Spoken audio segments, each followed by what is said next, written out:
Let's come to order, folks. Let's come to order. Find your seats.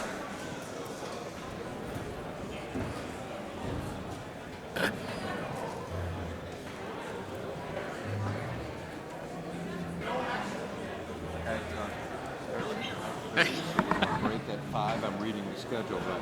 Correct? Okay.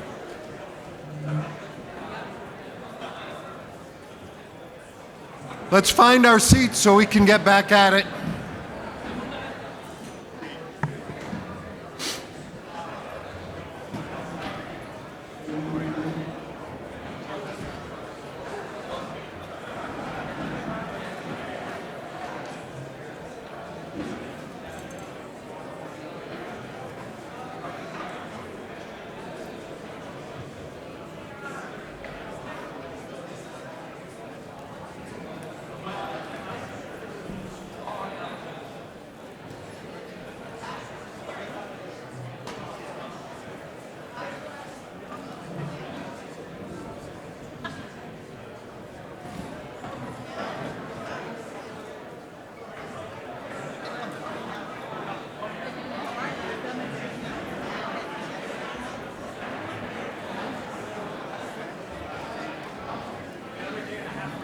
Yeah, that's it.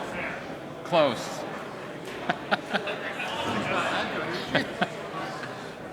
All right, folks.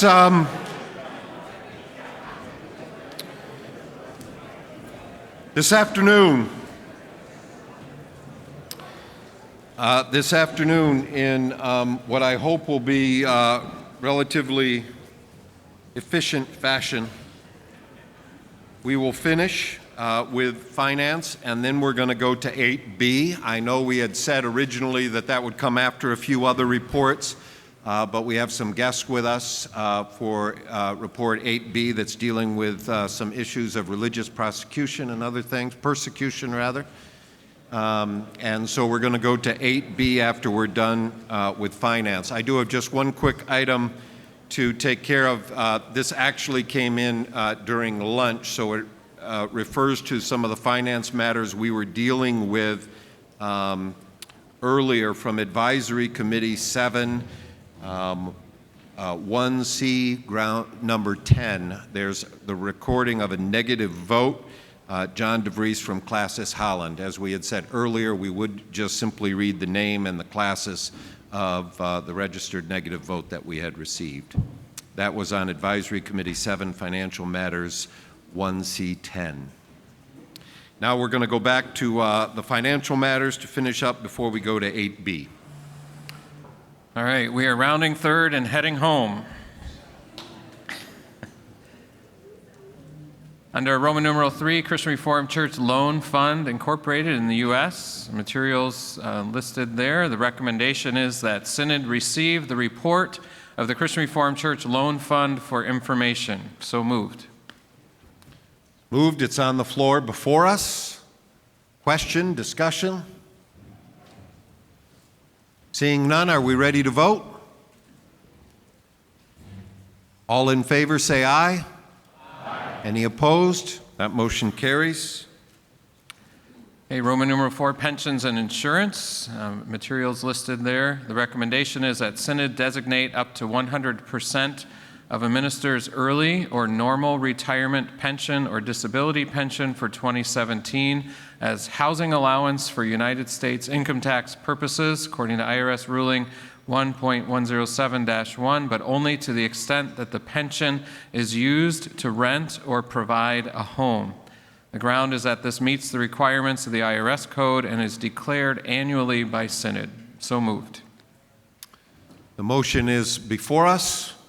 I see no speakers. Are we ready to vote? All in favor say aye. Aye.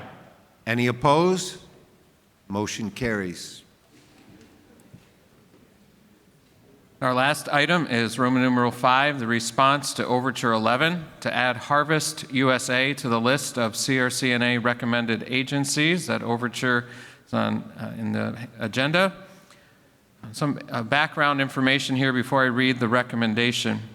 Harvest USA did go through the application process that's required. But it was also brought as an overture to Synod, and so the board elected to allow Synod to act on it. And just as a point of clarification, there's a reference to their bylaws and the grounds, and I will read that after I read the grounds.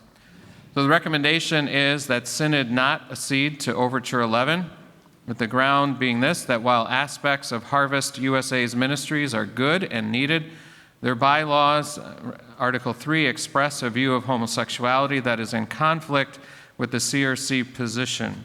And so I will read from that. Their bylaws state, among other things, these two sentences. We believe that homosexuality is not what God wills for human beings made in His image. We affirm that both homosexual desire and behavior are expressions of mankind's fallenness, and like all other types of sexual sin, needs to be confessed, renounced, and forsaken by those who would be followers of Jesus Christ. Mr. Chair, I so move. All right, we have the motion on the floor before us, and Charles is our first speaker.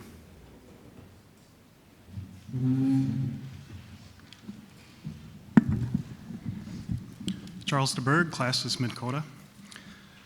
Mr. President, we resolved the question of Back to God Ministries with an editorial note, but a ministry that is, quote, good and needed, we reject. Can we find no path forward on what has been such a need? Does the committee, in rejecting this ministry, claim that homosexual desire and behavior is obedient to God's will? That statement reads together and not individually. Thank you, Mr. President. Would you like? The advisory committee looked at that and noticed that they were talking about both desire and behavior, and noted a conflict with their wording to the official position of the Christian Reformed Church. Roger.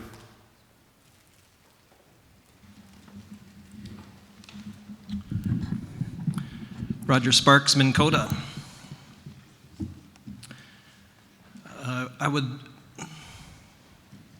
I appreciate the fact that, Mr. Chairman, I appreciate the fact that the reporter read from the Harvest USA's bylaws. It is just a couple of lines from a longer section in which Harvest USA states their convictions in terms of creation, fall, redemption in Christ, and the coming new creation. Very reformed. As I think about the issue and the stance that the Christian Reformed Church has taken on it, and then I think about other denominations, other organizations, I think we would really be quite hard-pressed to find any other denomination or organization that defines the issues exactly the way the Christian Reformed Church does. The 1973 report, as I understand it, sort of plowed new territory, turned over the field in a new way in some of the distinctions that it made with this issue. Speaking not just of desires and of actions, but going beyond that to speak of the inclination.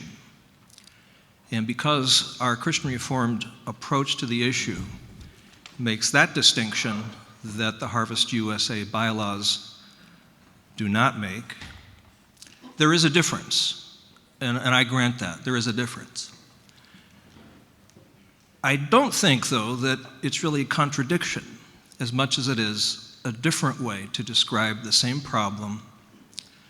And so I wouldn't look to the Harvest USA's bylaws looking for exactly the same language we use in the Christian Reformed Church. So I'm not surprised that it's different. They're not exactly us, and we're not exactly them. What I do find disturbing, though, is that in terms of the 1973 report, which the advisory committee references, there is instruction and there is advice which basically says that for those who are dealing with homosexuality, what they need to do, what they really ought to do, is find an organization exactly like Harvest USA to find the help that they need, because it's very likely that they won't be able to find that help in their local church. And so I'm finding it just very difficult to reconcile the fact that because of the semantic differences, and I do think they're largely semantic, the advisory committee is saying, let's not endorse in any way Harvest USA, even though this is an organization from the Reformed Presbyterian tradition that is seeking to offer exactly the help that is needed. And so, Mr. Chairman, President, you're probably not surprised to hear me say now that I speak against the motion. Thank you. Thank you, Roger. William.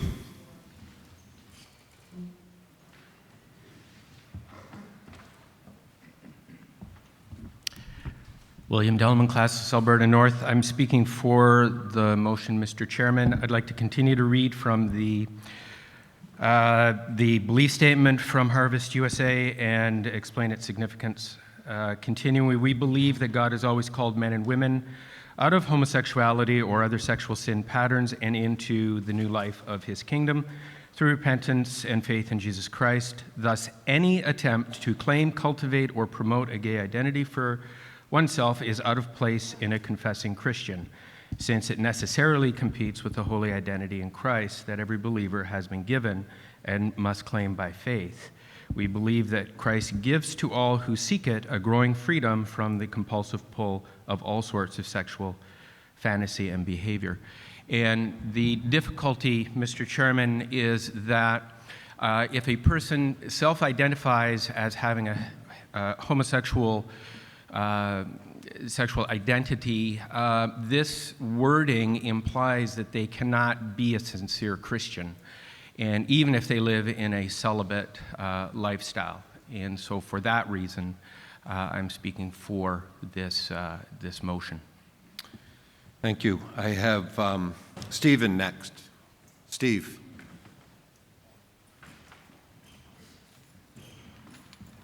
Steve DeRitter, Classis Grand Rapids East. I speak in favor of the motion. I did some digging in this website. It's clearly ex-gay therapy with a nice mask on it.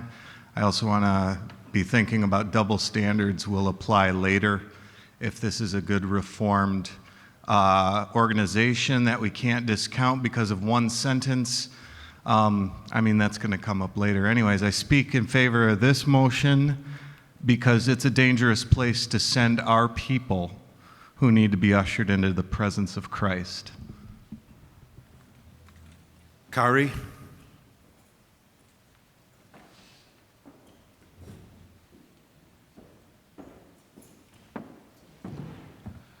I would like to table this motion in light of the broader dialogue and discussion we need to have about this topic. I don't think it's fair to this motion for it to become a lightning rod for a broader set of concerns that we actually haven't worked through yet. All right, is there a second to that? Okay, the motion has been made to table it, and it has been seconded. There is no debate. There's a simple majority to pass it. You understood what Kari suggested. To table a motion means it will come up later. He's suggesting we table it, that it comes up later when we are having the larger issue of same-sex marriage discussion. I'm sorry, what? Electronic vote on a motion to table. So if we table it, we're not going to talk about it anymore right now. We'll take it up later. That's what a yes vote means. No more conversation now. We'll take it up later. It's Tuesday. We're running out of laters, I'm just saying. To vote yes to table it, no to continue discuss now.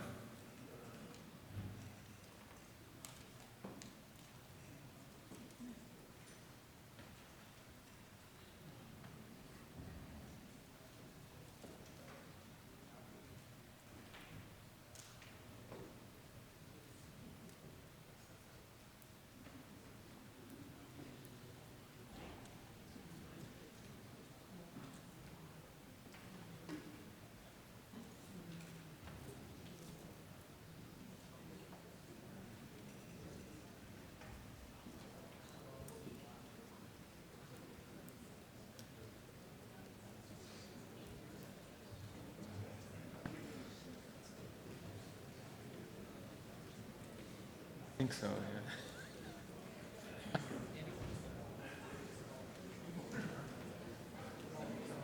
There we go, yeah.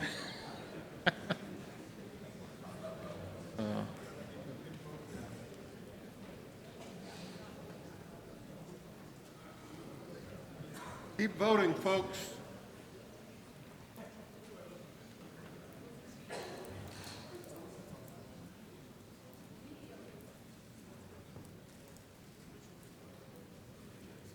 We have 168 votes recorded. Maybe we'll have a few more.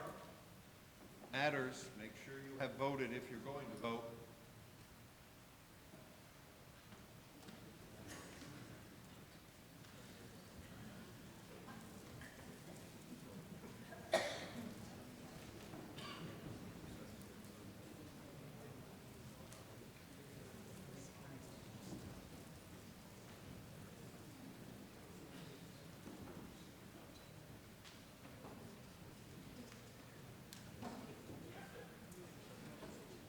Hundred and 71 votes. Has everyone voted?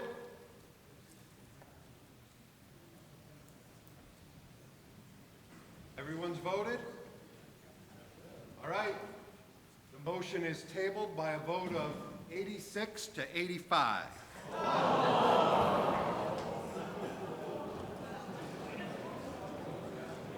It's the way it works. We've tabled it.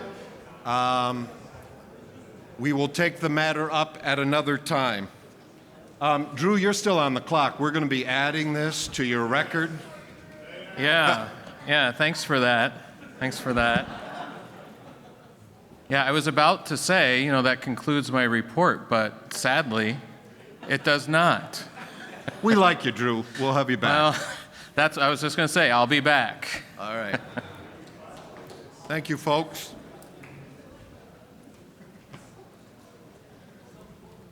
All right, let's go to 8B.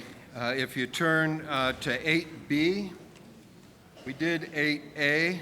This is the Committee on Interdenominational Matters. 8B, the Committee to Study Religious Persecution and Liberty. So let's have Chris back up here. Oh, he's already up here. Take it away, Chris. Thank you, Mr. President. I would like to, at the start of this, invite Kevin Dindalt to come up. Kevin was the chair of the study committee for the study of religious persecution and liberty, and we'll invite him up. And just to share a few words about the nature of their conversation and some of the primary themes that they encountered in the process of doing their work.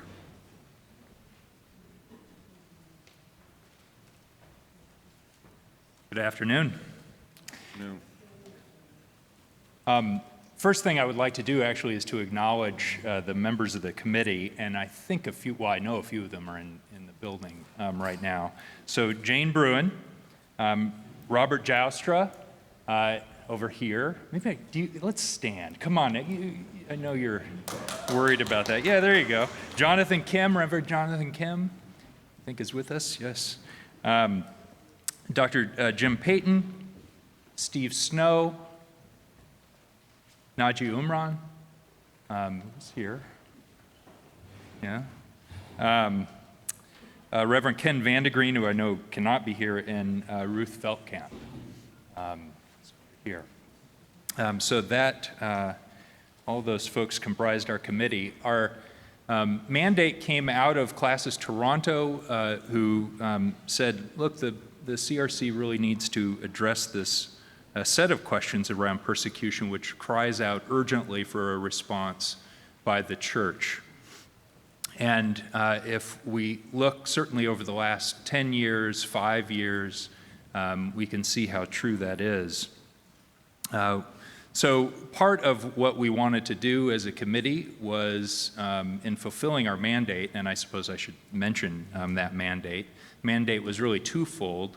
First of all, to give a biblical, historical, theological account of the connection between religious liberty and religious persecution, and then to make recommendations for how Christians in North America and our church might walk alongside brothers and sisters who suffer persecution around the globe. So we spent some time in the report talking about what that problem is precisely, chronicling it, and its increasing size, the growth of the problem of persecution around the globe, and how it is an equal opportunity problem. It affects people of all faiths, but it is especially affecting Christians. And of course, what's happening in the Middle East and Syria and Iraq and so forth are illustrations of that fact. The report itself, in fulfilling the mandate, focuses on the biblical narrative and the tension that you can see in the biblical narrative in the discussion about persecution as both sometimes a blessing to the church, but also an injustice. So even if it is a blessing under some circumstances, we still must not think that we would invite it or treat it indifferently. It's an injustice that the church must address. And we connect religious persecution as a problem, as a violation of religious liberty. So we spend a lot of time in the report defining what religious liberty is and how religious persecution fits into a framework of religious liberty.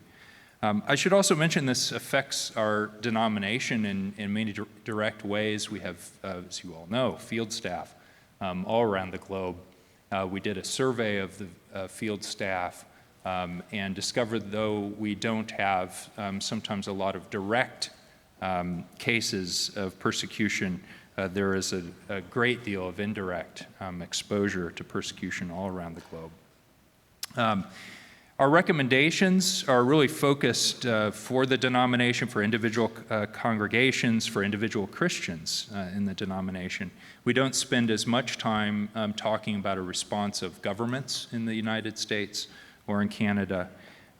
We were asked to really talk to the church about how to come alongside persecuted peoples. And our goal in those recommendations, if I were to just frame them broadly, is to seek out ways for the church to foster shalom or peace in relationships without necessarily focusing specifically on how we can increase religious liberty protections through foreign policy or other means. So we put a lot of emphasis on how within the church we can foster prayer, interfaith interactions, and address the effects of persecution, including the plight of refugees, which even 3 years ago we maybe weren't thinking as much as we are now, given what's been happening in Syria and elsewhere. So that's a little bit about the report. I hope you all had a chance to read it, and I hope that it doesn't gather dust. That's our fervent hope in what we've recommended.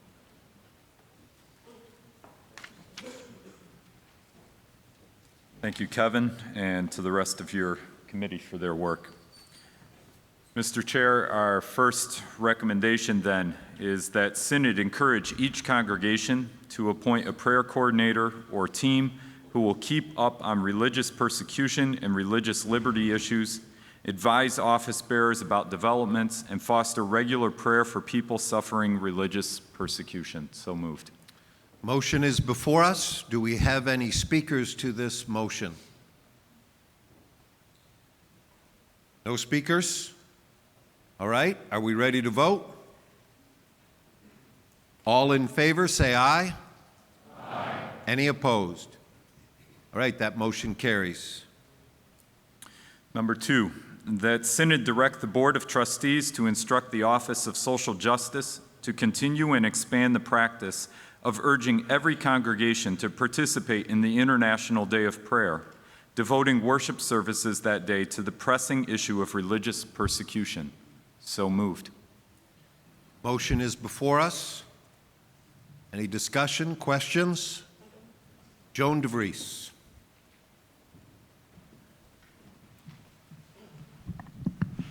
Joan DeVries, Classes Toronto. It's actually a friendly amendment.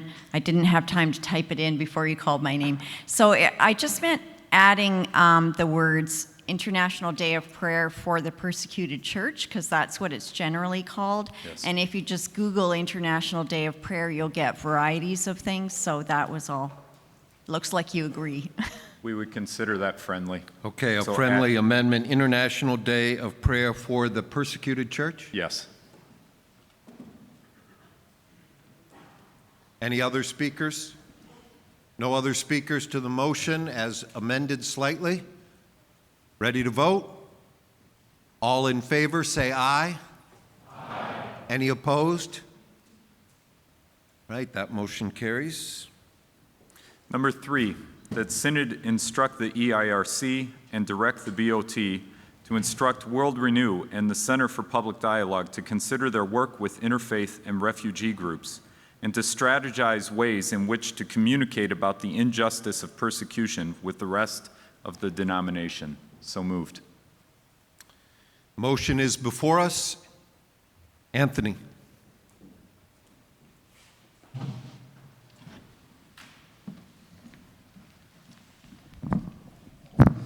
Anthony DeCourt, Classes Columbia. I appreciated the report. I have a question, and it doesn't really apply exactly to any of the 5, but I think it applies the best to this one. I was wondering if the committee had talked about instructing some agency within the CRC to make clear how a church or a group of churches would actually invite or receive some of these refugees as I suppose it would be a more dramatic way to help overcome some of the persecution that some of these Christians are facing. We did not really talk about it as an advisory committee. I'm not sure if the committee overall. I could just speak briefly to that. The committee, the urgency of the refugee problem wasn't as clear to us in 2013 when we started these conversations. That's the first thing I just want to note about this piece of it. And so really, to the extent we talk about the refugee crisis, we talk about it as in part an effect of the problem of persecution, and one that the church is well equipped to try to address. But we're also careful in all of these recommendations not to get into the details of operations. And one way I might take your question is that, to what extent did the committee think about operationally how agencies of the denomination would address certain aspects of persecution? This is urging or asking agencies to make it a part of an agenda. Already, of course, they have made this part of an agenda. But we didn't spend as much time thinking operationally about what that would look like. Go ahead, Steve. And a further follow-up, in terms of refugee resettlement and the like, our countries differ. In Canada, the federal government works with churches, and so congregations, many represented here, are engaged in that work, and World Renew and others in the Burlington office deal with that. In the U.S., the government only works with, I believe it's 9 major agencies, and then those agencies, and mainly Bethany Christian Services, connect to Office of Social Justice, World Renew. So if any church has an interest and they don't know where to turn, Burlington office or Grand Rapids office. I guess my only further point would be, is there a way to include this, just to encourage churches to consider if they or their area are interested or want to pursue that they could talk to one of those 2 agencies? Is that? I believe much of that work is going on. I'm trying to look behind you to see if Colin Watson is sitting there or Darren Rorda. Maybe just briefly, website, note, whatever. Darren, you look close to jumping up. I get a chance to brag about Canada. 75, as a conservative estimate, of Canadian Christian Reformed churches are engaged in significant refugee issues and sponsorship. And our denomination is doing a great job at it. So if you're sitting near a Canadian, ask them. They will help you. But I think Steve is correct. Both countries are different. Both are putting a strong emphasis on it. Just call the denomination. Let's bridge that gap and let's talk together. That's all you need to know. Well, Canadians may be great, but they don't know how to spell center. So there.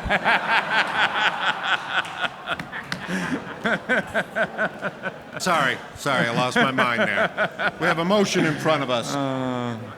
Joel Zeidema. Mr. Chairman, Class of Ileana.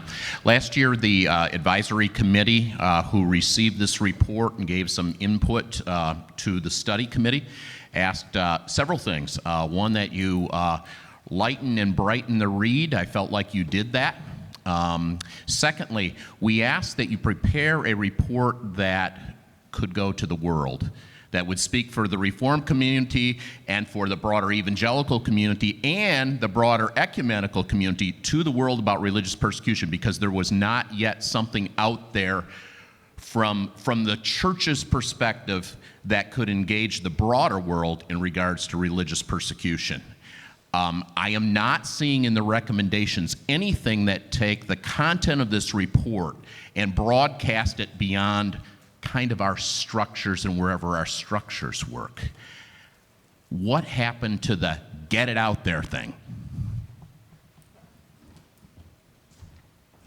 Yeah, that's an interesting challenge that the advisory committee put to us, in part because, one way to look at that challenge is that the mandate itself was focusing on a particular way of studying the issue and so forth, so we were keeping to that mandate.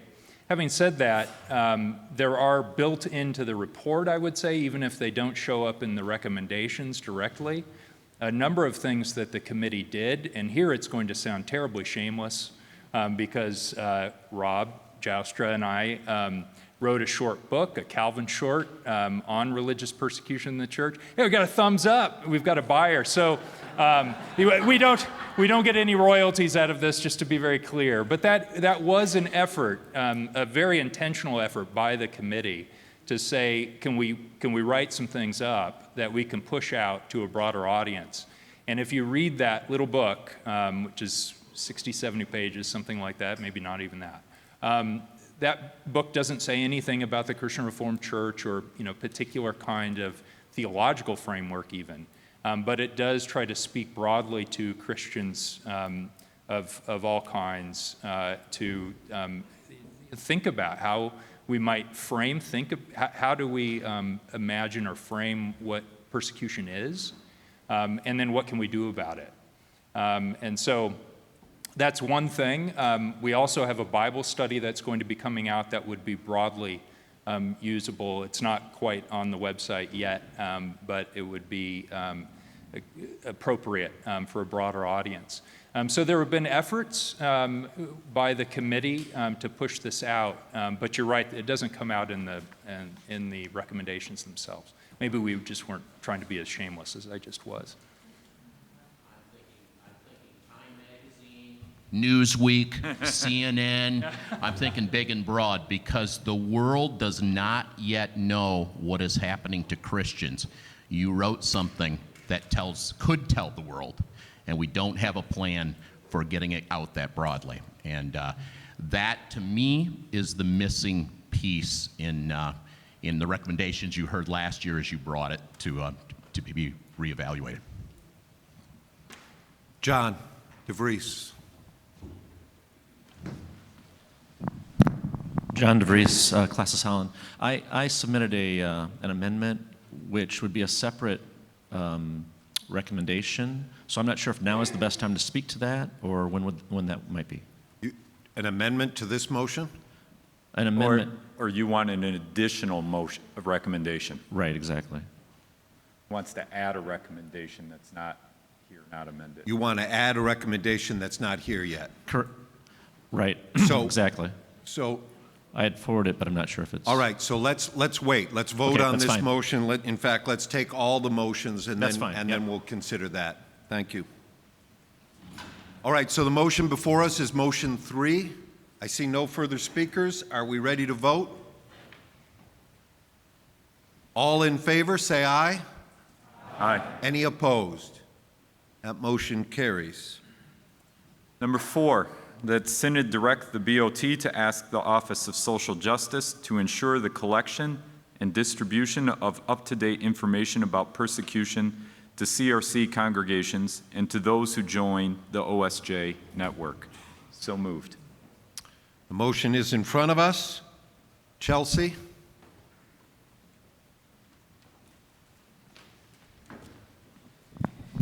Chelsea Harmon, Classis BC Northwest.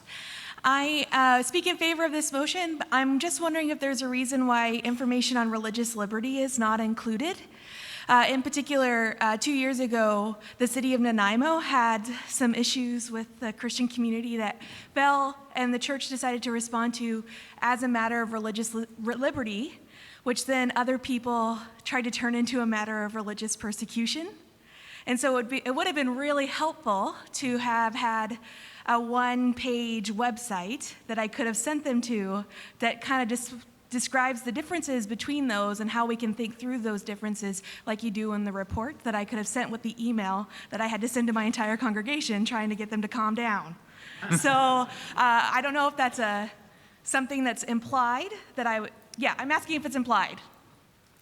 And if it's implied, would it be a friendly amendment to add the word liberty into the motion? I think we would consider that friendly, but if we're going to add it as a friendly there, I would say religious persecution and liberty. Use the title of the committee. Religious persecution and liberty. And liberty, yeah, so it's clear. We'll consider that a friendly amendment. And I think Daniel Budd, you're on the list. Budd, Grand Rapids South.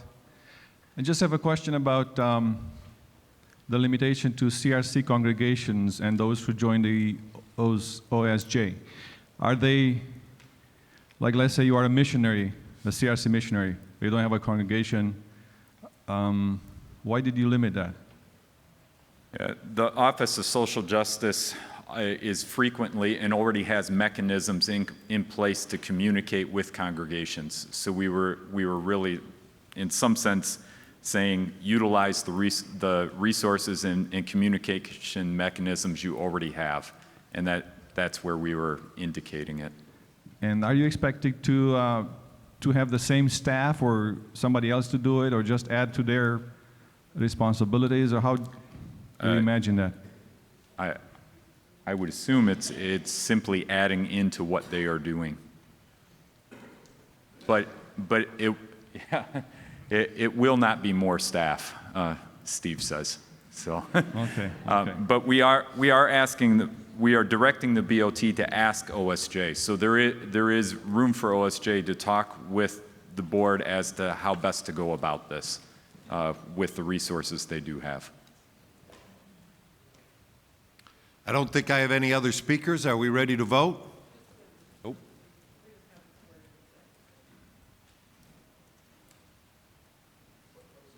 It looks correct up there. That's correct?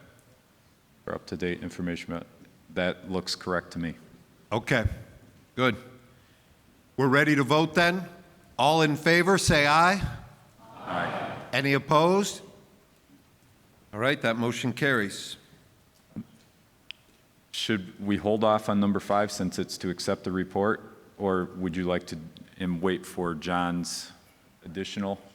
It really makes no difference, so why don't you go ahead and do 5? Number 5, that Synod accept this report as fulfilling the mandate of the committee to study religious persecution and liberty, and dismiss the committee with thanks for their work. So moved.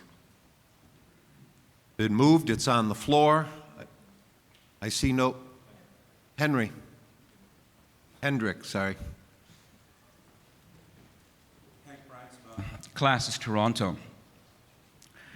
I hesitate to say this, but I need to say this. Classis Toronto brought the overture that brought this committee going, and this committee has done great work. I'm glad for the heightened awareness about persecution that this committee's work brings to the denomination, and all the recommendations that you have I heartily endorse. But I do not think these recommendations fulfill the desire of the overture, because when we sent the overture, we were well aware of the persecution of Christians around the world. We'd read Paul Marshall. We understand that. And we were asking for a deeper understanding to be given to the denomination of the whole matter of religious freedom, as to what it means that when there is persecution of Christians, we're eager for the for the deliverance of those Christians, and where we want their needs to be made, to be publicized. But coming with that is also the need to understand religious freedom itself better in our own context. And the report addresses that in a number of areas, where you address how it is that when you don't want to be persecuted and you realize that Christ is Lord of all, yet you can't then dominate everything. The report addresses that quite well. But it doesn't help us with so many things that we're beginning to face. For example, we had a Supreme Court decision a few years ago in which a Christian university had been denied the right to set up a education curriculum at Trinity Western. We're so glad that Trinity was allowed to then have their curriculum. But how many people really understand that the reason they were allowed to go ahead was so thin, that the reason was only because there happened to be no homophobic students from that university teaching in the schools? That was the reason. If there had been 2 or 3, that whole Supreme Court decision would have gone differently. It was not based on the religious freedom of the institution. I work in a Christian healthcare facility. There was a federal parliamentary committee that would have, if it had its way, would have ordered our institution to provide doctor-assisted death with no right of conscience for the institution. The Christian community is lacking the tools with which to understand these freedoms around the world and to understand the perspectives. Why is it that we ought to give religious freedom to Muslims within our own culture? Because of God's covenant with Noah. The covenant he made with Noah prescribes that, and Abram Kuyper wrote a lot about that. That deeper understanding of what religious freedom is in the church is not much further advanced. I heartily endorse this, but we've been putting bulletin announcements for different people of persecuted churches in our bulletin every week for 5 years. And it's not more information about the persecuted church that we need. The recommendation to do that was great, but we have a plethora of information about the persecuted church that's available just by a click of a button. That deeper understanding of religious freedom and the nature of it is not addressed in these recommendations hardly at all. Terry?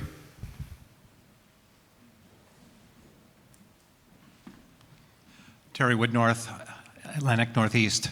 While I agree with Hank's comment that it's not addressed in the report, we aren't on our own in terms of grappling with the issues of institutional religious freedom.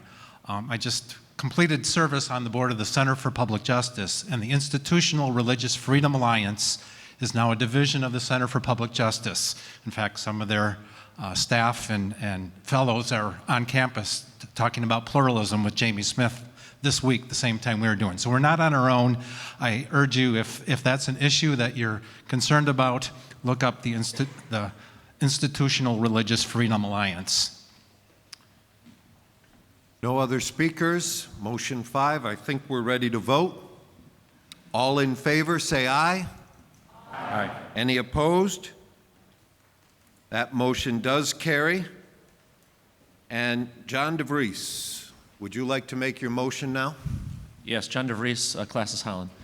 Perhaps this motion will get to some of what was just being said. First, I'd like to strongly thank the committee for the work that you did. It was very well done, particularly the things that you had to say about the definition of religious freedom, the role of government in that, and specifically the test of conscience, individual conscience, which is the defining piece of the puzzle in terms of what things are religious and what things aren't. And that's much of what we've been running into in our society. So this idea of the role of conscience is an incredibly reformed concept. The Reformed world led the way in the establishment of these things originally. I think the Reformed world needs to continue to lead the way in making sure that we continue to hold to them. So my proposed recommendation there is that Synod encourage all members of the Christian Reformed Church to actively live out their love for God and for others in every area of life despite the relative threat of persecution.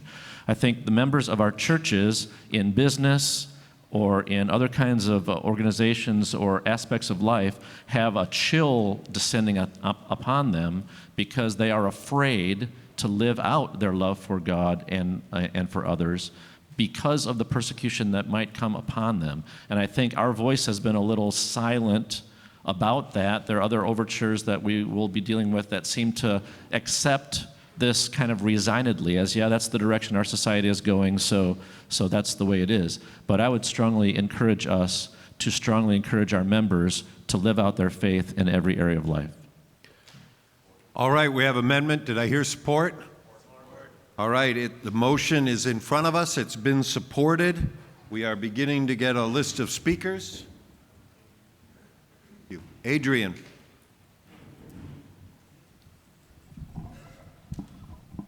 Adrian Delaney, Classis Rocky. I speak in support of the motion, but would like to add that I'm not sure it's, well, two things. Number one, I'm not sure what it would look like for Synod to encourage all members, et cetera. And I think that's worth talking about if we really want to do this and go forward with this motion. The second thing is that I think it's going to take a whole lot more than a note in the Acts of Synod for us to really address this. And I don't mean that in a negative or demeaning way toward the motion. I'm speaking in favor of it. But this gets at a larger issue that I think we're struggling with here at Synod. And it's that we're trying to legislate what we think we ought to do. And we're making a mistake between gospel and law. Jesus Christ doesn't free us so that we have to follow him, that we have to do certain things. He frees us so that we might, so that we're free to have our conscience and to do what we want to do, but not so that we're forced to. And so I speak in favor of the motion, but I think if this is what we really want, then we need something far greater and far different from what's actually just going to end up on some dusty shelves. Ken.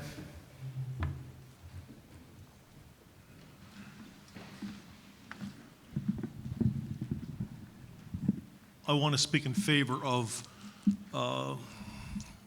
this recommendation. In Committee 9, we heard on the weekend a passionate historical review from a Korean member of our delegation, speaking of how the Korean church in its history came to embrace a doctrine of suffering in its inception through times of great persecution. It was part of a focused discussion around issues that we were facing, but it made a very deep impression on me. And so in part, I'm hearing this recommendation coming from that same place, that we remind ourselves, living in North America, of the value of and the significance of not just praying for the persecuted church around the world, but understanding and embracing and affirming a doctrine of suffering for our lives also here. Thank you. Thank you. John.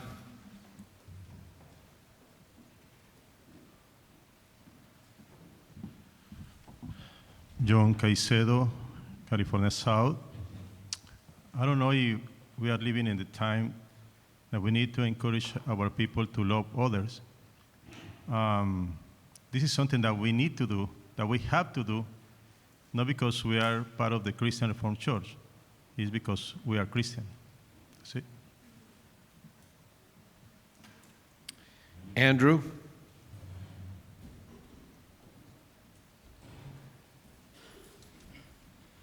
Andrew Alkema, Classis BC Northwest. I speak against the motion, which sounds really awful to do. I know that right from the outset. But, Mr. Chairman, I say it for some of the reasons that were actually already mentioned in favor of it, such as how are we going to encourage? Is this something that we're not already doing just in the life of the church? And also just for the reason of simply adding a whole other recommendation to 3 years worth of work by by a committee. And Mr. Chairman, I was also curious what the advisory committee and the chair of that study report thought of this recommendation.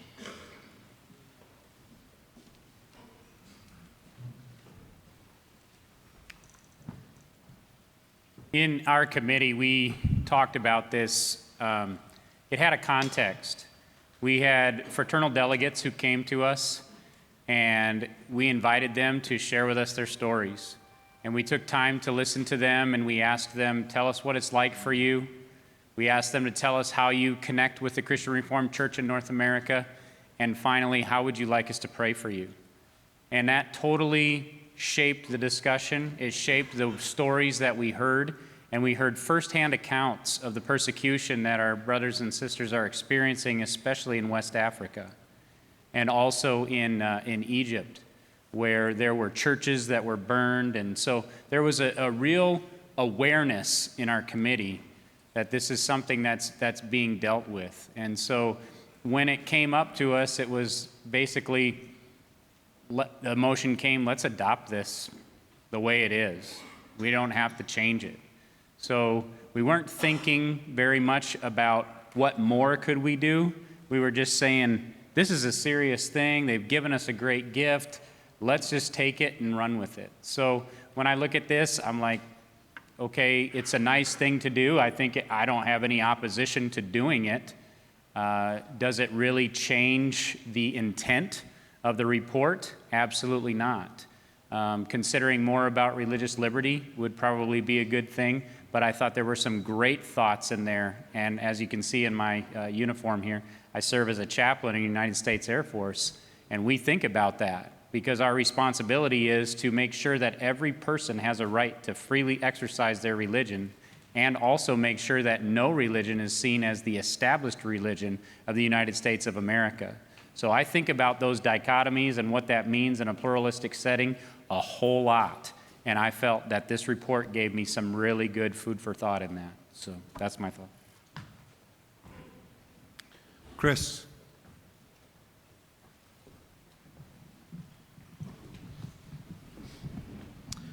Chris DeWinter, Classis Niagara. Mr. President, I want to speak in favor of the motion, but I want us to be mindful of some categories and distinctions as we endorse this motion. First of all, I want to be very careful as we talk about religious persecution from our incredibly privileged place in the West, that we run the risk of marginalizing or diminishing the experience of our brothers and sisters around the world who face the fear of death, let alone getting fired from their job because they didn't want to make a cake for someone. Second to that, I believe we need to be incredibly prophetic in our call as ministers of the word. And I want to stand here and I will address the president, but say very clearly, ministers of the word, if you are not already speaking prophetically into your congregations and your situations, this recommendation isn't going to change that. Thank you. Thanks, Chris. Melvin. Melvin Essendelf, Classis Hudson. I would just like to echo Chris's words, because the comment was, well, how do we implement it and not just have it get lost as a note? You got to preach it. We also have a publication, the banner, where we can highlight it. That is how we make real what that motion is. John? Yeah, just a couple of thoughts. John DeVries, Classis Holland, just a couple of thoughts related to some of the things that have been brought up. Number one, it seems to me as though this recommendation flows really well out of the report. So even though it wasn't one of your recommendations, it seemed as though it would flow naturally.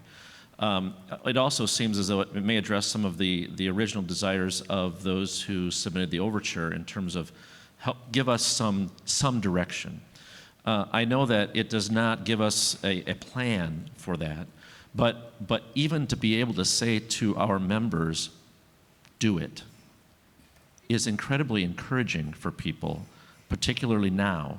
We do live in a place, and I would agree that our relative persecution Sometimes we don't even want to use the word because it's so minor compared to that of our brothers and sisters around the world. But sometimes because that's the case, we begin to think that our privilege removes us from persecution. And that's not true.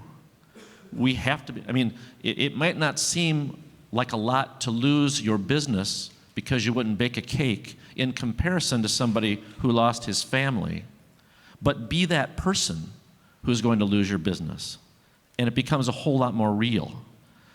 And those people, our people, need to know that we stand with them because of individual conscience, that this is what God calls them to do in their area of ministry and vocation, wherever that might be. So. Thank you, John. We have no more speakers. Are we ready to vote on the motion before us? All in favor, say aye. Aye. Any opposed?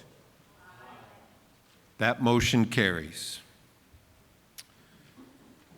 Thank you very much for your work, and thank you very much to the study committee as well. I know we did 5 before we came to 6, but we do appreciate your work so much, so thank you for your good work on behalf of the denomination.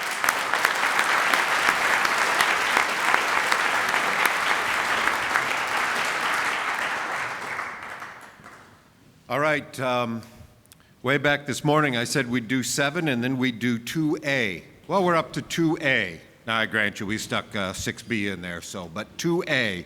We'll go to Committee 2, and we'll do 2A, and then we'll roll right into 2B. Church order and synodical matters.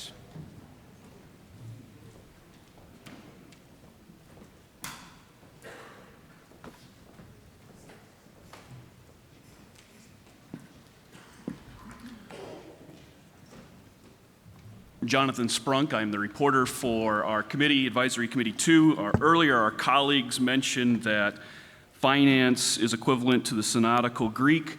Welcome to synodical Hebrew, church order. Hopefully, as we discuss our report, you all have church orders, or they're available electronically in our synodical or our synod resources, because we will be utilizing the church order in our reports. 2A is in front of you.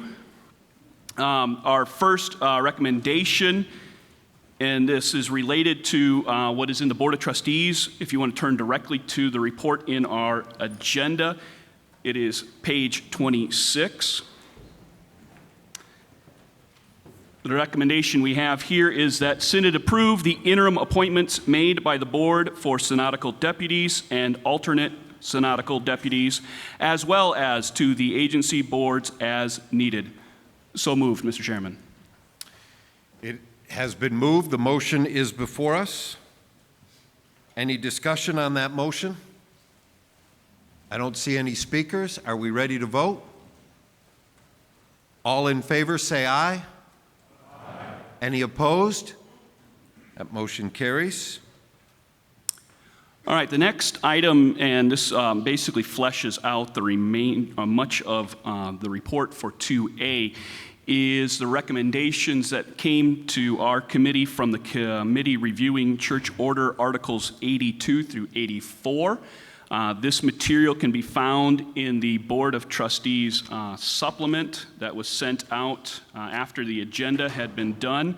A little background on this particular committee. This has been a committee that was by the order of Synod 2015, which came from an overture from Classis Chatham asking for the Synod or asking the Board of Trustees to form a committee to give us advice on possible church order supplement changes regarding sexual misconduct and sexual abuse.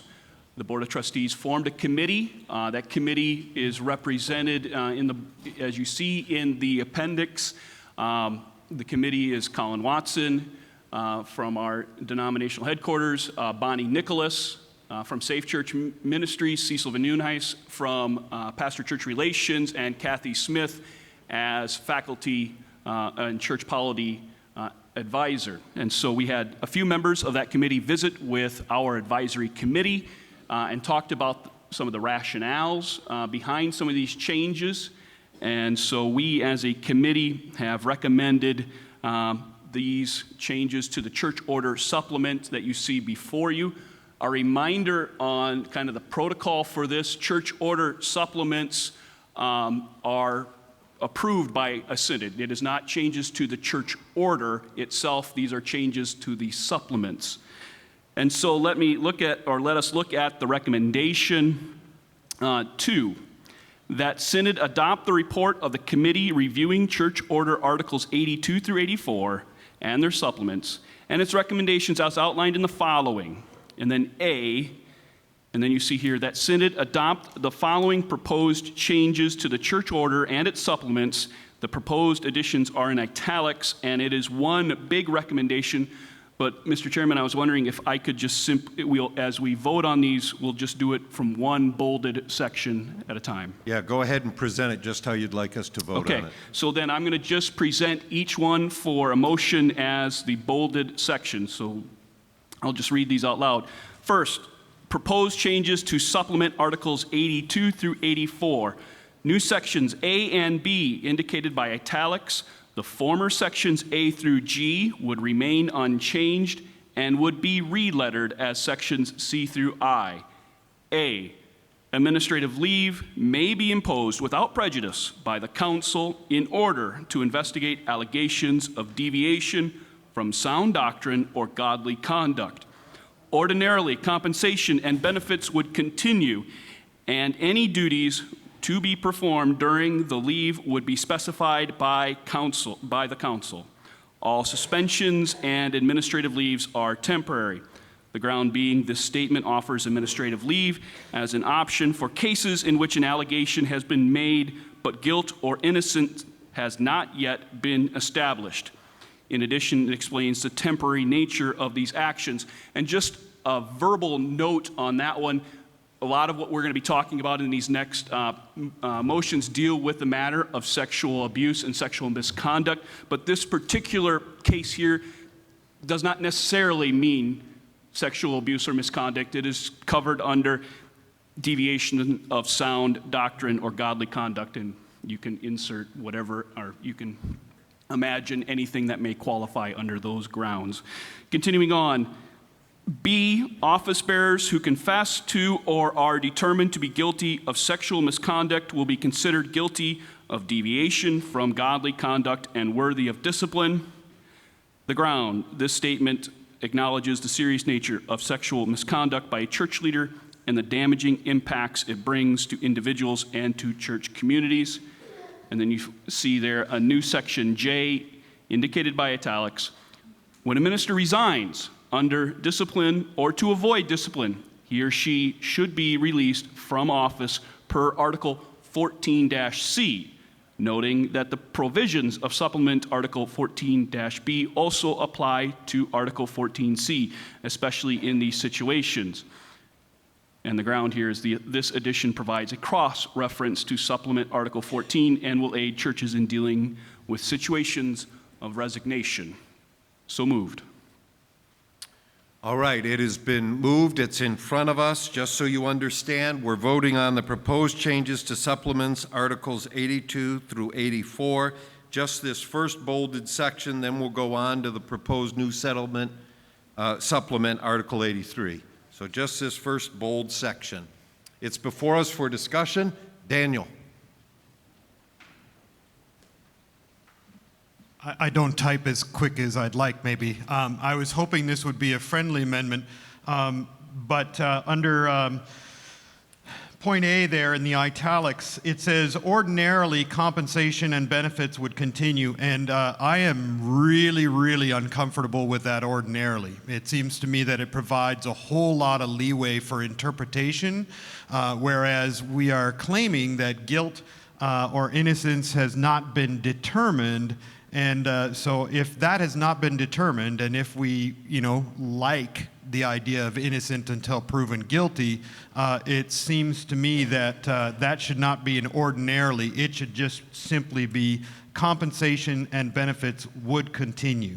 So I would like to suggest that as a friendly amendment, I would hope. You mean deleting the word ordinarily? Yes.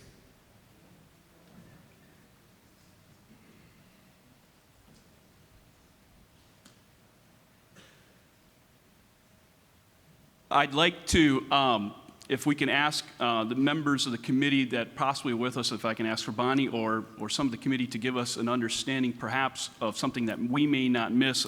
I have sympathies for what you're saying. I just want to make really sure here we understand what we are doing if we delete ordinarily, protocol-wise, on that.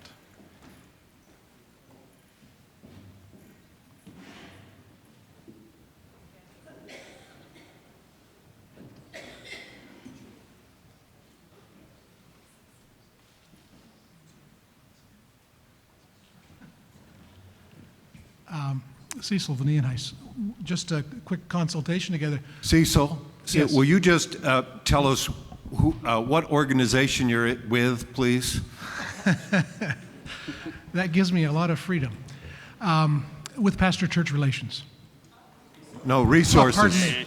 Yes. Oh, man. As, okay, I was telling you, change is hard. Change is hard. Pastor-church resources. The word ordinarily could be stricken. The whole point of an administrative leave and to do it without prejudice is to say that somebody's on leave, but the other stuff's going to continue. So compensation needs to be there while you establish guilt or innocence. So we think ordinarily can be stricken. Okay. Are you comfortable with that? I couldn't hear the last little bit. You're okay with that being removed as a committee, or at least as a friendly? Yeah, take it out. Then we will consider that a friendly amendment as well. Thank you. Thank you. Mark.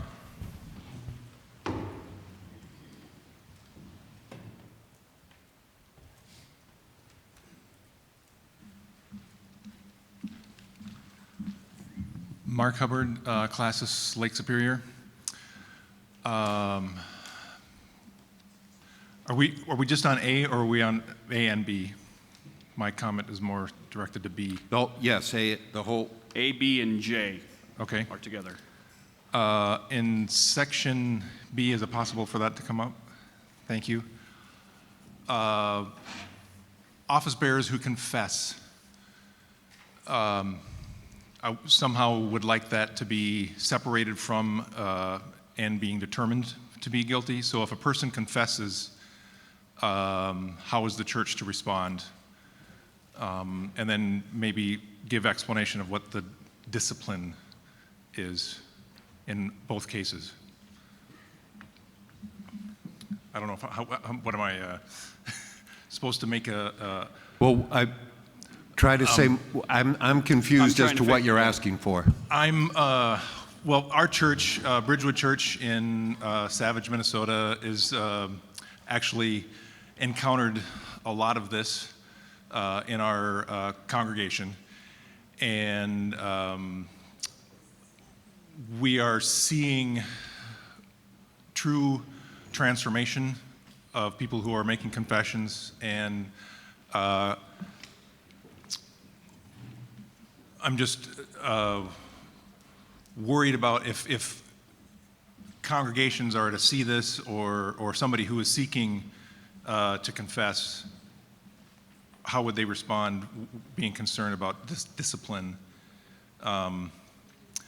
Given our small congregation, people who are afraid to speak up or hold this sexual sin a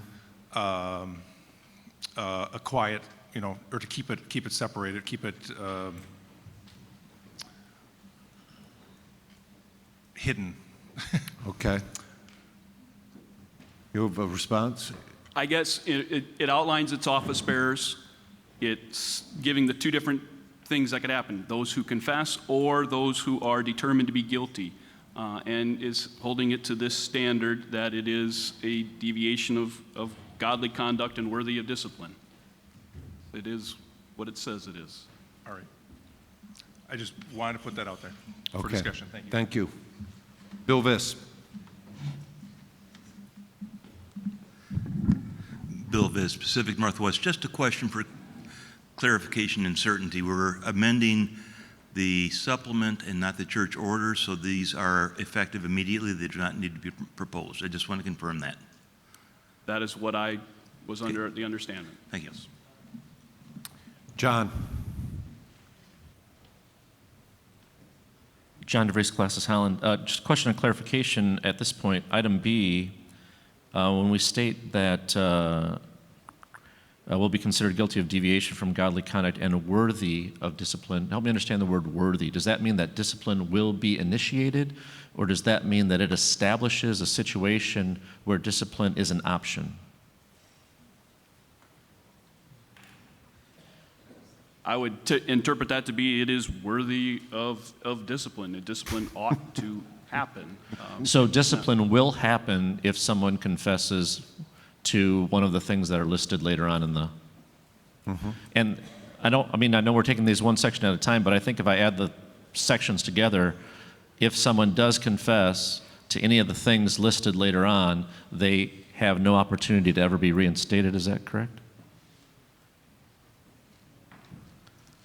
So there's no leeway here for a council to look at a situation, because the list of things in the next section, and I'm sorry, I'm bleeding into the next section here, but it's hard not to. A lot of the things listed in the next section, the definition of them is somewhat subjective. I mean, what is participation in pornography? I mean, we all might have a different understanding of what Just real quick, that you're looking forward to Article 84, which is not defining sexual misconduct specifically in cases worthy of discipline. What that is dealing with especially is reinstatement. That is, let me just make sure I got that right in front of me here. That is the regulations for reinstatement, and there is, as it was mentioned to us, there's a specific and. Reinstatement to office shall be granted or denied to individuals who confess to or are guilty of determining a sexual misconduct against a minor, confess to or are determined to be guilty of a sexual misconduct against more than one victim. You see that there. And then it's in that D, confess to or are determined to be guilty of sexual misconduct and other examples of ungodly behavior. And then that's the listing of the ungodly behavior there. But we'll get to that.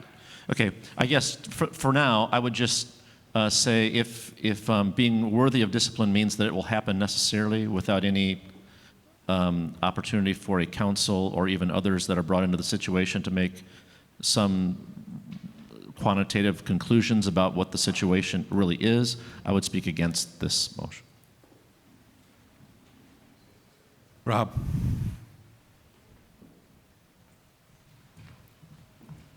Try to get this right. Rob Bukema, Class of Wisconsin. Maybe a sense of fairness, but when a minister resigns, and this is in J, under discipline or to avoid discipline, it really should reference what we're talking about there, because that's too open-ended. Discipline or avoid discipline under this provision or under this section, because otherwise you could be talking about any kind of discipline, and that is really much too broad. And so it's a question and a potential clarification. If it addresses 84, it should be under 84, because otherwise it's any kind of discipline could be interpreted.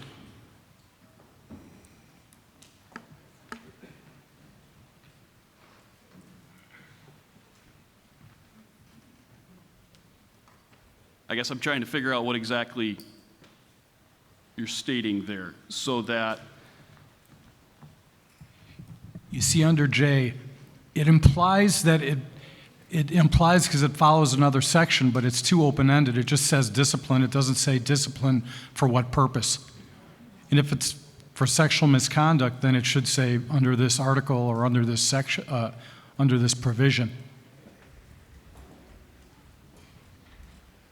But it is in the supplement under these articles, so it is related to these articles. So it's in a line of sections under Article 82 to 84, which are about sexual misconduct or sexual abuse.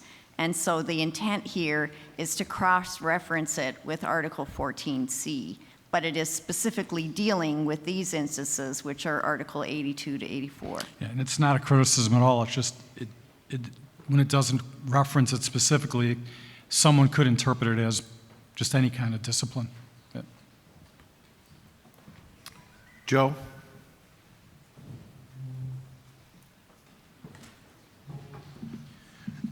I suspect, well, I need to ask a question. Are we dealing with the supplemental material that follows? Because that's really what I wish to address.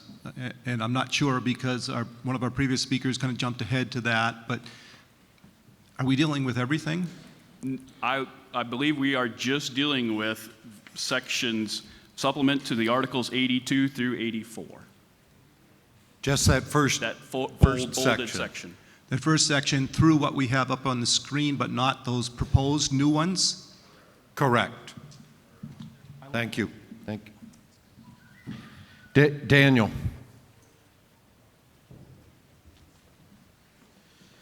I guess maybe this is clarification that I need, or maybe I'm speaking against it as it stands.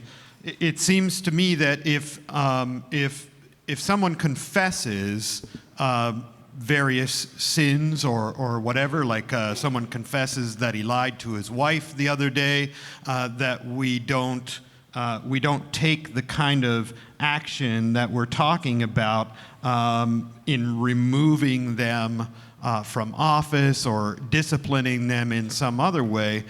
They repent of it, and then hopefully we move on. If they are unrepentant, then we talk about them needing to be disciplined substantially.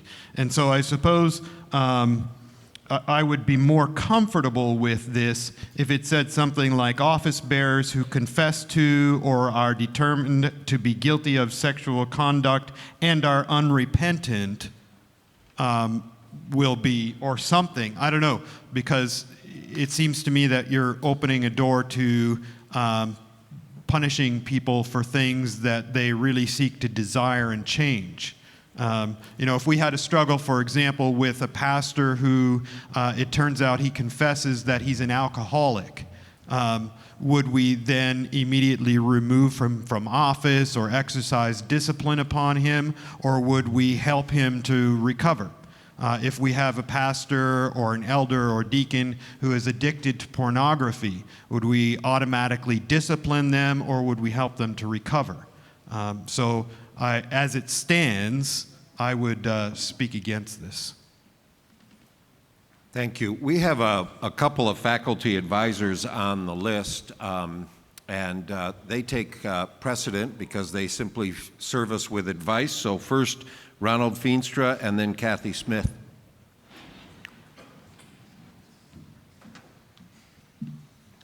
Mr. President, based on a couple of the comments, I wonder if there's some ambiguity in the word confess.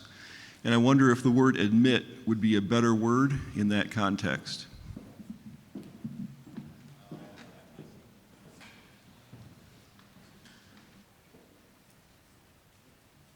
Where, rather than confess, admit. That's what you're suggesting? You're looking at it at the point B there, office bearers who confess.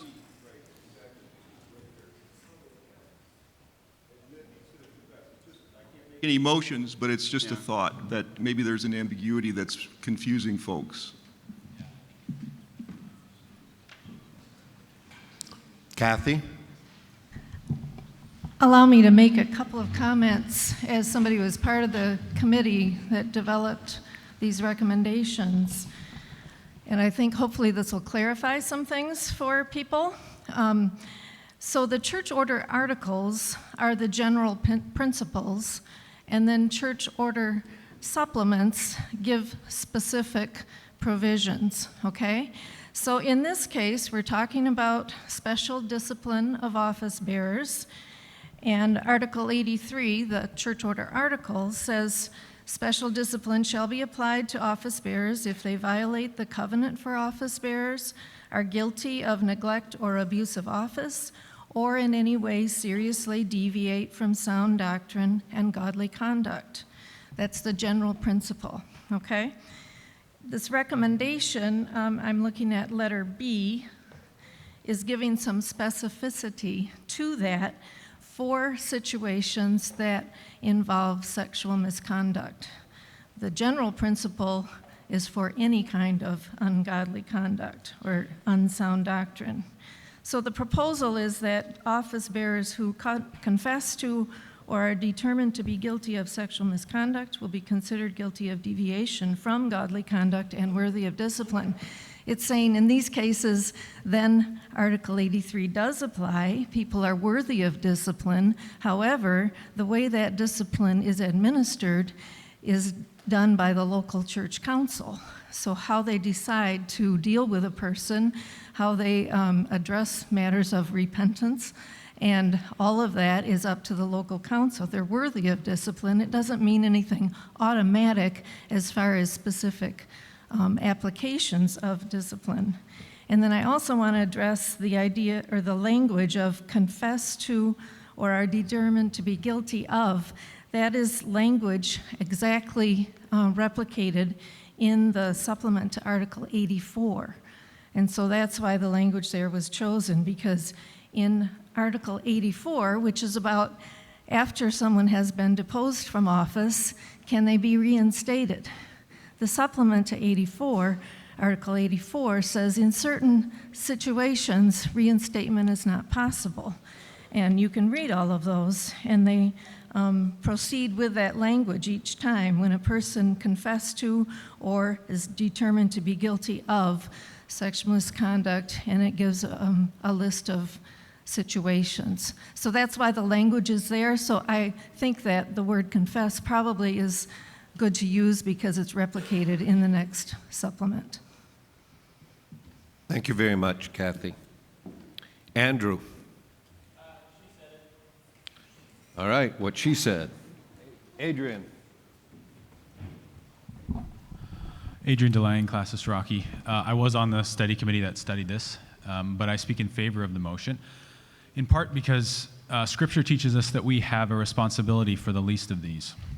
Widows and orphans, children, people who can't otherwise provide for themselves. And when we talk about the role of an office bearer, we hold office bearers to a much higher standard than we hold those who are not office bearers. And so I would hope that any elder or deacon or pastor caught in any kind of sexual misconduct should be removed from office for the sole reason that they're not necessarily fit to take care of the least of these, and that our concern should be primarily for them and secondarily for that office bearer. Now, does that mean that discipline and reconciliation are mutually exclusive? Of course not. When someone is disciplined, the goal is reconciliation.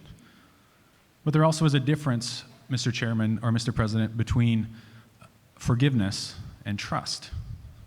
Someone can be forgiven. They can be reconciled with God. But that doesn't mean that we immediately give them back the trust that they had before. That trust needs to be earned.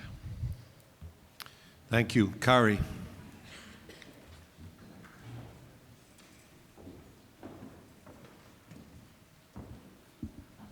I want to speak in favor, but there are two thoughts that seem to be coming up. One that I think is the elephant in the room that we're responding to is this issue of pornography that anyone who's in pastoral ministry is dealing with in such large proportions in our church. It becomes quite difficult for us to address it. But I do want to say that, and so this issue of repentance or confession or admission, I understand the concern, but I think we're stumbling over the word discipline, and we're equating discipline with punishment. The two are different.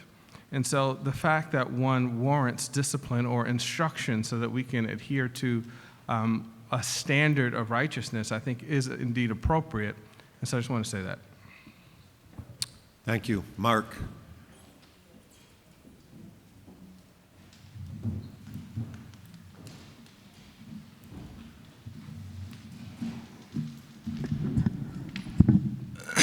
Mark Hubbard, Lake Superior classes. For all have sinned and fallen short of the glory of God.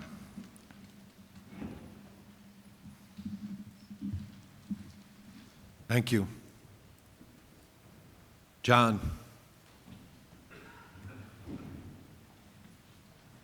John DeVries, Classes Howland. This might be a friendly amendment. I'm just looking at the difference between the way the actual Church Order Article 83 reads and the way item B in the motion reads. Because Article 83 says, and are guilty of neglect or abuse of office or in any way seriously deviate from sound doctrine and godly conduct. So that word seriously to me says, okay, there's some room to make some relative determinations here about the specific situation that we're dealing with. But here it just says, office bearers who confess to or are determined to be guilty of sexual misconduct by the definitions later given will be considered guilty of deviation from godly conduct and worthy of discipline. Could we, if we're trying to say the same thing in both places, could we add guilty of serious deviation from godly conduct here so that it mirrors what we have in the actual article? I would consider that a friendly. Where are we inserting the seriously? Yeah. Or serious deviation, guilty of serious deviation? Go ahead. Well, who's going to determine what serious means? The offender or the victim? Well, it's already in the article. That's why I'm just trying to match. Yeah, but it's in the ground, but not in the B. Where are you suggesting? Let's first get clear on where we're wanting to insert this, because I'm simply wanting item B here to mirror what's stated in the actual article, in Article 83, where it says that special discipline shall be applied to office bearers if they violate the covenant for office bearers, are guilty of neglect or abuse of office, or in any way seriously deviate from sound doctrine and godly conduct. That, as was just stated, requires some kind of determination by someone. Item B here, though, does not include that specific word of seriously. So I think it would be best if it mirrored, if each one said the same thing. But right, serious deviation, the second line from the bottom, guilty of serious deviation from godly conduct and worthy of discipline is what I'm suggesting. So office bearers who confess to or are determined to be guilty of sexual misconduct will be considered guilty of serious deviation from godly conduct. Yes. That's what you're suggesting? Right. And you're saying we would consider that a friendly. You consider that friendly. Thank you, John. Felix. All right, Felix Fernandez, Classes Southeast. I speak in favor of the recommendation. I would like to maybe add a friendly amendment to letter B, or a change of words. There's just something about the word worthy that, I don't know, when I think of like Revelation chapter 5, worthy is the Lamb. And so I'm thinking maybe we can use a different word. So the word that comes to my mind would be this. So if I can just kind of rephrase it, serious deviation from godly conduct and subject to discipline. Maybe we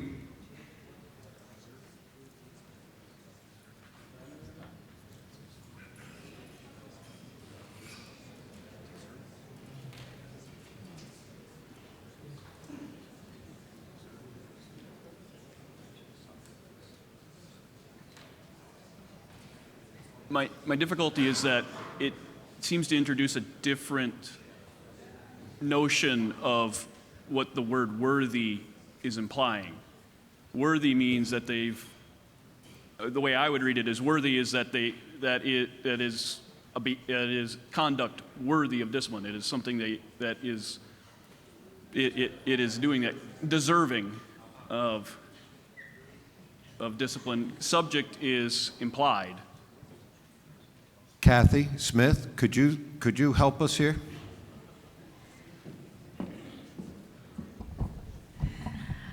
I think I would agree that subject sounds more like it must be done, whereas worthy leaves room for the discernment of the local council. I think it would be best to leave it as is. Okay. Unless you wanted to make that a formal motion, no? Okay, thank you. Daniel.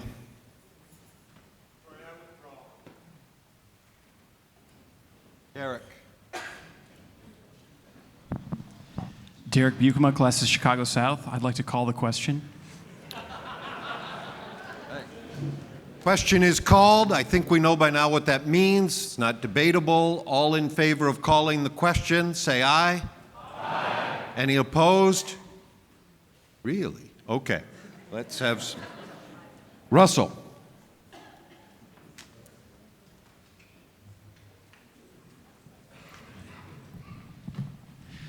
Russ Borsma from Classes North Central Iowa. I have a problem with adding the term of serious deviation to godly conduct, because if you go back to the original in Form 83, what that is you're talking about two different things. You're comparing apples and oranges here. In the article itself, the sexual abuse or serious doctrinal godly activities are being compared. And I believe that by putting that seriously in here, if it's a sexual misconduct, it is a serious offense to someone that's been abused. And so it is a serious thing, but I don't think we want to try and divide out that what they're doing here is if it is a sexual abuse, a sexual misconduct, Mr. President, that is serious, and it will be dealt with seriously. But then we are also looking at the second item as a secondary offense, and that it must rise to the fact that before that level of discipline is taken, it must be a serious deviation of our theology or doctrine. So I would suggest the friendly we can't, the question's been called. We can't change it any longer. Can't change it now. Thank you, though. William? Pass. All right. We are ready to vote on the motion in front of us. The proposed changes to the supplement Articles 82 and 84. All in favor, say aye. Aye. All opposed? All right. Folks, we have our testimonial dinner at 5:30. We really want to start that dinner on time. That's over at the Print Center, because we want to have the appropriate amount of time to say thank you to those who have served so well. And we need to be back here at 7 p.m. So our thought this evening is to adjourn at 5 precisely so that you have time to be on, so that you can get to dinner on time, so that we can start right at 5:30. So I don't want to press us any further, even though we're 4 minutes away, all right? So in just a moment, I'm going to ask Fernando to come forward and pray. But before that, I'm going to make a little speech, which is dangerous. But I'm going to make it now because we have nothing on the floor. So it will be less dangerous because it will be less likely that I'll be seen as telling you what to do on a particular motion. We have a lot of stuff before us yet. We have a liturgical forms report that's coming in front of us that involves all sorts of editing that a committee did.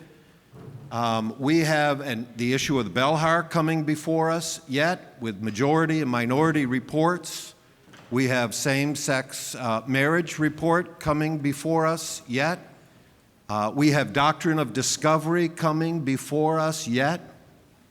If we continue to make as many speeches that are repetitive, we're going to be in trouble. If we continue to try to amend from the floor at the pace we're amending from the floor now, we will be in trouble. So please be thoughtful about what you say and when you say it. I'm not trying to shut down conversation. I just want us to be thoughtful about that. Please be thoughtful about the work that we have done up to this point. You can see why I'm saying it now and not later. I don't want to color the conversation. You're not supposed to applaud, remember? I got you. I just want to encourage us to be thoughtful about that.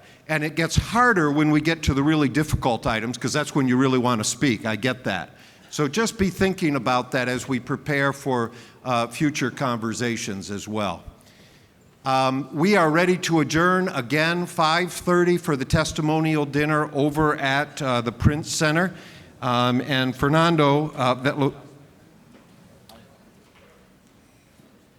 so Fernando, will you come forward, please, to lead us in prayer? And I do have yet another note from someone, from an advisor, that there are a lot of cell phones, iPads, and so forth, binging and dinging and vibrating out on the floor. I understand the need to be connected, but please be thoughtful to those around you. Let us pray. Father in heaven, day by day we walk under your mercy, under your love. Thank you, Father, for giving us this great opportunity to serve in your kingdom. Gracias te damos, Señor nuestro, por la bendición tan grande que nos das de estar juntos y así honrar tu santo nombre. Rogamos, querido Padre, que tú bendigas esos alimentos que hemos de disfrutar como tus hijos e hijas delante de tu santa y bendita presencia. In Jesus Christ we pray. Amen. Amen. Thank you. We are adjourned for the dinner and then 7 o'clock back here.